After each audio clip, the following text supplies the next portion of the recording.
buat keputusan yang tepat, buat tindakan yang tepat, kita akan bercakap benda yang tepat, kita akan ni. Sebab apa? Hidup kita mendapat panduan daripada Allah Subhanahu Wa Taala. Sebab itu subhanallah, orang yang minta petunjuk begini umpama mendapat petunjuk seperti Ashabul Kahfi. A'udzu billahi minasyaitonir rajim. Sebab itu kita kena berjuang untuk menghafal 10 ayat awal Al-Kahfi dan cuba memahami. Dan cuba perhatikan ayat yang ke-10 surah Al-Kahfi. Itu adalah doa Ashabul Kahfi, pemuda Al-Kahfi. 7 orang pemuda Al-Kahfi berdoa dengan Allah dengan doa ayat yang ke-10 surah Al-Kahfi.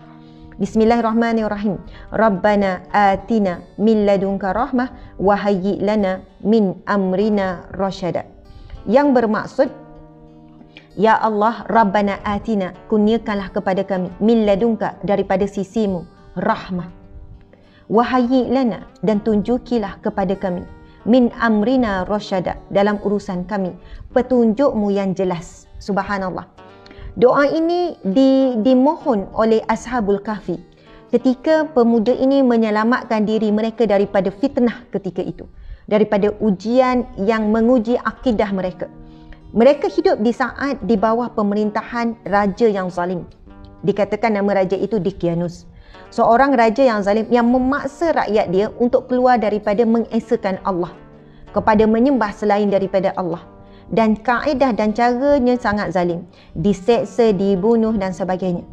Maka 7 orang pemuda, orang muda tuan-puan sekalian, sanggup meninggalkan kampung halaman, ibu ayah, mungkin ada perniagaan, mungkin ada tanaman, mungkin ada kebun tuan-puan sekalian. Dan mereka menyelamatkan diri bukan kerana takut dengan kematian, bukan kerana takut dengan, ni cerita Ashabul Kahfi sikit ya, bukan kerana takut dengan diseksa, tetapi yang mereka khawatir adalah sekiranya mereka mati terbunuh, maka siapa yang nak menyambung perjuangan, nak menyampaikan kebenaran tentang mengesakan Allah Subhanahu Wa Taala. Jadi tujuan mereka menyelamatkan diri antaranya adalah untuk meneruskan perjuangan menyampaikan ilmu. Subhanallah, berdakwah. Dan on the way mereka menuju ke tidak tahu lagi arah mana nak pergi ni. Mereka tahu mereka kena keluar daripada negeri itu, mereka perlu menuju satu tempat tetapi belum tahu ke mana. Lalu mereka berdoa kepada Allah Subhanahu Wa Taala, Rabbana, wahai Tuhan kami, atina, kurniakanlah kepada kami min ladunka rahmah, daripada sisimu rahmat. Bila kita mohon rahmat daripada Allah, rahmat itu maksud dia sangat luas. Tak ada pun satu definisi rahmat ialah sekian-sekian. Rahmat itu boleh jadi datang dalam bentuk pertolongan Allah berupa rizki bila kita dalam keadaan kesempitan. Boleh jadi dalam bentuk kesihatan jika kita mohon ketika kita sedang sakit. Boleh jadi dalam keadaan yang mana Allah memuliakan dan meninggi dan membersihkan nama kita tatkala kita difitnah. Maksudnya rahmat ini luas, iaitu pertolongan Allah dalam apa jua keadaan yang kita lalui. Mereka minta rahmat Allah, belah kasihan Allah, pertolongan Allah.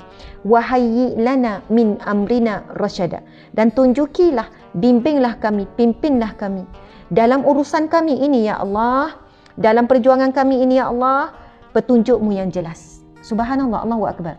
Jadi sebab itu tuan-puan sekalian, kalau hari-hari kita baca 10 ayat terawal Al-Kahfi, lepas ni 650 dah join sama, sebab kita akan mula Al-Fatihah dan 10 ayat terawal, kita terus minta dengan Allah supaya hari ini hidup kita dirahmati Allah, supaya hari ini hidup kita diberi petunjuk oleh Allah untuk apapun urusan kita.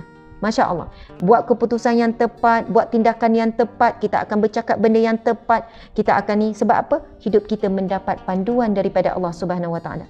Sebab itu subhanallah, orang yang minta petunjuk begini umpama mendapat petunjuk seperti Ashabul Kahfi. Allah berikan mereka ilham untuk menuju ke suatu gua.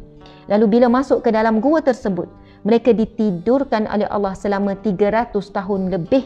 Selama 300 tahun lebih tuan-puan sekalian. Dan bila mereka bangkit bangun, mereka saling bertanya, agak-agak berapa lama ya kita tidur? Lalu salah seorang menjawab, mungkin setengah hari. Yang kedua menjawab, mungkin 1 hari kot kita tidur. Subhanallah. Kenapa para pemuda Al-Kahfi hanya meneka setengah hari ataupun 1 hari? Kerana tidak ada apa-apa perubahan pada diri mereka walaupun dah 300 tahun lebih. Tak adalah sampai janggut, labur, tak adalah sampai misai ni, tak adalah muka nampak tua berkedut, tak. mereka bangun dalam keadaan asal. Sebab itu mereka hanya menjagakan mungkin setengah hari. Ini disebut di dalam Al-Quran ya, dalam surah Al-Kahfi. Ada yang jawab pula mungkin 1 hari. Seorang lagi kata, begini cadangan saya, kamu keluar. Bawa ni cari pergi pasar, keluar cari pergi pasar untuk cari makanan. Bila keluar semua orang pelik. Sebab bila dia keluarkan duit, dirham untuk berurusan di pasar, semua orang pelik. Sebab ini duit yang 300 tahun yang lepas. Ini duit lama ni. Macam mana orang ni boleh guna? Akhirnya terbongkarlah kan, sampailah, dan ketika mereka bangun itu, saat itu subhanallah, negaranya kan, tempatnya sudah pun dipimpin ataupun telah pun rajanya adalah orang yang beriman, orang yang soleh. Subhanallah, Allahu Akbar. Barulah mereka tahu berapa lama mereka tidur sebenarnya ditidurkan oleh Allah Subhanahu Wa Taala. Mereka mohon apa? Rahmat pertolongan Allah.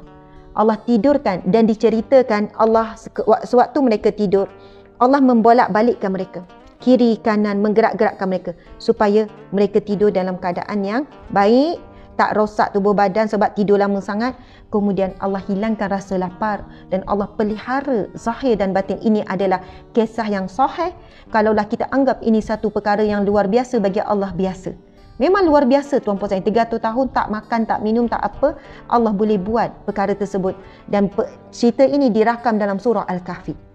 Dan doa Ashabul Kahfi sampai Allah beri kurniaan seperti itu kepada mereka adalah ayat yang ke-10 surah Al-Kahfi. Dan kita tahu, Masya Allah, Nabi SAW bersabda, barang siapa yang menghafal 10 ayat, ini hadis sahih riwayat Muslim tanpa ragu, barang siapa yang menghafal 10 ayat Al-Kahfi, maka dia akan selamat daripada fitnah Dajjal. Sebelum keluar betul Dajjal yang sebenar, berlaku dah pelbagai fitnah. Setiap hari ada fitnah. Fitnah maksudnya ujian, demi ujian yang menguji keimanan. Sebelum Dajjal Al-Masih keluar untuk menguji keimanan dan ketakwaan, subhanallah, keluar dulu kuncu-kuncu fitnah-fitnah kecil Dajjal setiap hari. Contohnya ujian kita dengan gadget, ujian kita dengan FB, ujian kita dengan IG, pelbagai bentuk ujian-ujian. Jadi tuan-puan sekalian, insya-Allah dengan kita beramal ini melindungi kita, Allah beri kita hidayah, Allah beri kita rahmat dan sebagainya.